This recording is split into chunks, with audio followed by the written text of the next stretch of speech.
Hey folks, my name is Globku and this is Genshin Impact. I simultaneously feel like I'm showing this game for the very first time to people who had no idea what it was before I played it, and at the same time, on launch day, it has 10 million registered players, so it feels like it's huge. But to make sure no one's left out, I'm bringing you a quick review in progress. It's in progress because I haven't finished the game. In fact, I'm only about 2 hours into the game, but the thing is, I played this game a lot in the open beta. So most of my time playing the final build was just checking out the differences between the beta and the final version. By the way, if you want to watch me play this live, I'll be streaming it on Twitch. I can see myself playing this for a very long time. I stream every Tuesdays, Thursdays, and Saturdays. Link in the description below. So, let's break down what is Genshin Impact. It starts as a single player game, takes place in an open world where you are currently trapped. You used to travel with your sibling, which you choose at the start of the game, the other one gets taken away, and now you're trying to get them back. So you seek the help of the locals, but they're all going through their own stuff. But just like any proper hero of an open world RPG, you swoop in to save the day, and that's the basic plot. Gameplay wise, it's very much an RPG, it's very much an open world game that encourages exploration, it's very much an action game, and yes, it's also a gacha game. Uh-oh, we'll talk more about that in a second. First of all, this game is free to play. There are in-game purchases, and we'll get into how much those get in the way of you playing the game, but if you want to try it out for yourself, you can just download and play it on PC, PS4, Android, and iOS. There will also be a Switch version next year, so Xbox is the only platform being left out here. But for that reason, I'm not going to be rushing out a review. I'll take my time playing the game. Once I feel like I'm ready, I'll maybe post a review, but honestly, you don't have to wait for my opinion if you just want to try it out. It's free. There's also cross-play between all the platforms. It starts as a single-player game, but it evolves into a multiplayer one. And you can cross-play between mobile, PC, and PS4. Doesn't matter where your friends are. There's also cross-save between PC and mobile, so if you play on PC, you can pick up your save and continue on your phone and then continue on your PC. No cross-save for PS4 though, and I'm not sure what the Switch is gonna get. Sounds like a dream come true, right? Well, not exactly. When you play the game, you are always online, which means you have to pick the server when you start. And for a game with so much cross-saving and cross-playing, it's mind-boggling that it doesn't have cross-region anything. If you want to switch servers, you're essentially starting a new game. And if you have friends on a different server, tough luck, you're not playing with them. Europe only plays with Europe, Asia only plays with Asia, America only plays with America. This was my first major frustration with this game. Possibly the only major frustration I've run into so far, because it means that if I want to play with my friends in the US, I have to make a new character basically and grind all the way up to their level. Well, I'm sure that's not a problem for some of you though, so let's focus on gameplay. As I've said before, it starts as a single player game. Your character can roam the entire world, do story missions, side missions. It has a familiar structure. And if you've played Breath of the Wild before, you'll also recognize a lot of the systems and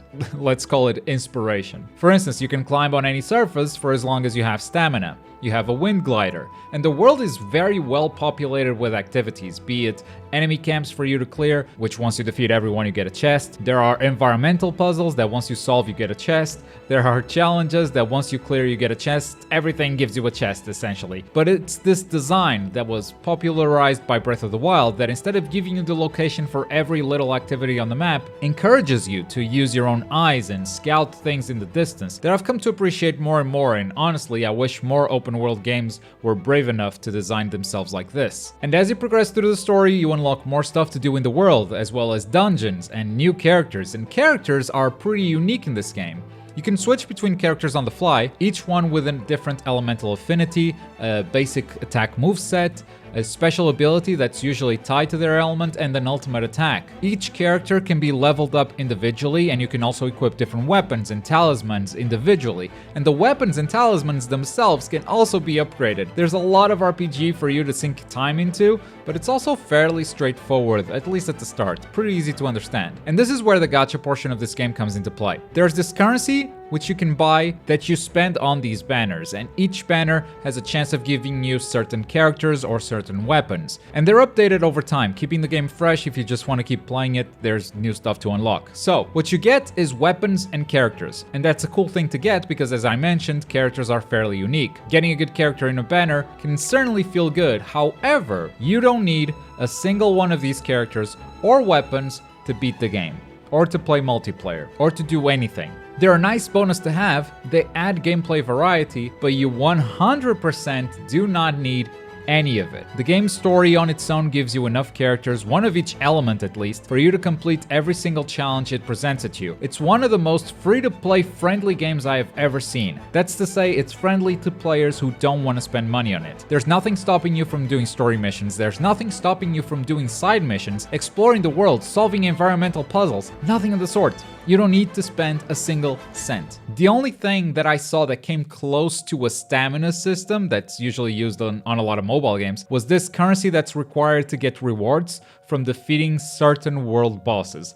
A very specific world activity in a sea of world activities. And on top of that, you can grind out the banner currency if you just want to get characters and weapons without paying for it. Though I do think this game is built for whales to spend their money. You see, while you don't need anything that comes out of the loot boxes to play the game, if you want to get a specific character, it might cost you a lot since the odds are pretty low. But I shouldn't talk, I got 5 characters on my first try. You're guaranteed 1 4 or 5-star item for every 10 draws, but that can be either a character or a weapon. So this is not what you're always going to get for sure. This was incredibly lucky. I've gotten packs that were nothing but weapons. And so far I don't feel like it's very grindy to get enough currency to buy these banners, but that's how these games usually go. They start very easy, everything rewards you with a bunch of currency, and then after the start of the game it gets a bit more grindy. I did hear some folks saying that it gets insanely grindy later on, but again, it's not like you need this stuff to beat the game, so it really doesn't get in the way. Plus, sometimes there will be events where you can simply unlock characters by beating certain challenges,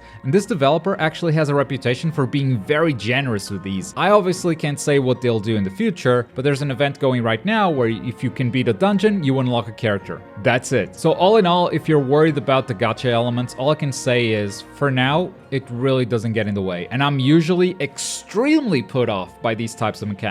So me praising it, it's kind of a big deal.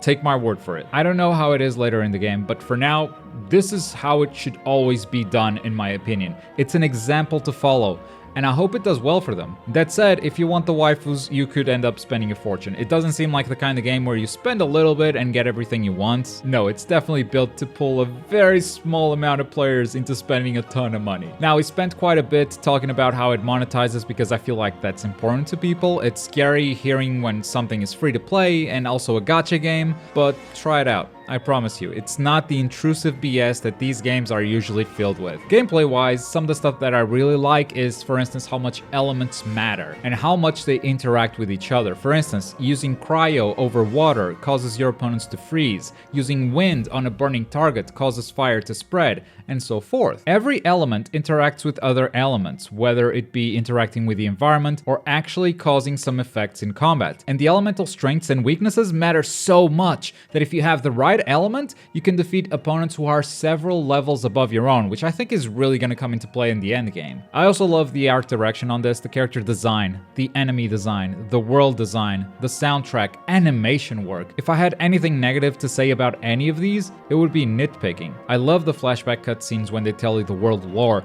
I love the in-the-moment cutscenes, the camera direction, the animation work again. It's all top-notch. It's a AAA looking game that happens to be free to play. This game feels too good to be true, and at first I thought the gacha thing was gonna be the thing that broke me, and maybe it will in the future, but so far it really is too good to be true.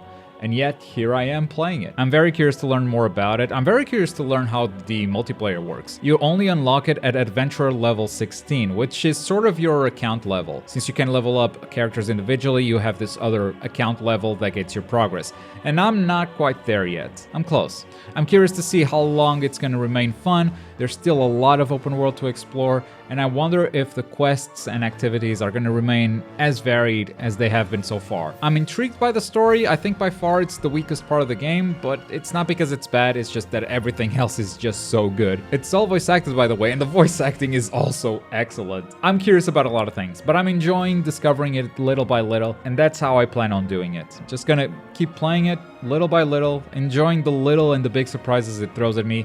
And if you guys want to follow me on that journey, make sure to come join me on Twitch, because I can see myself streaming this for a very long time. If you're playing the game, let the people know what you think of it in those comments down below. And as always, thank you very much for watching. My name is Globku, and I'll see you next time. Bye.